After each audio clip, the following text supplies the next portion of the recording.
இங்கே 1 2 3 4 5 6 7 8 9 10ன்னு இங்கே நம்பர்ஸ் நம்மளுக்கு கொடுத்துருக்காங்க இல்லையா? ஸோ அவங்க நம்பர்ஸ்னு கொடுத்துருக்குறாங்க. ஹிந்தியில் நம்மளுக்கு ஏக் தோ அப்படின்னு நம்ம ஸ்டார்ட் பண்ண போகிறோங்கிறதுக்காக அப்படி கொடுத்துருக்காங்க. Are you understand? समझ गया?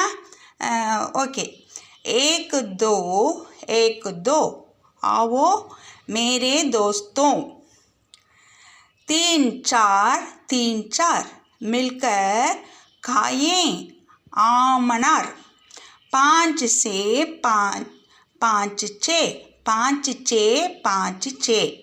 not say छः.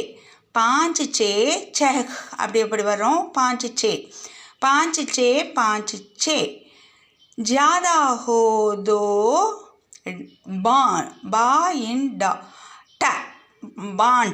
बांट लेन. सात आठ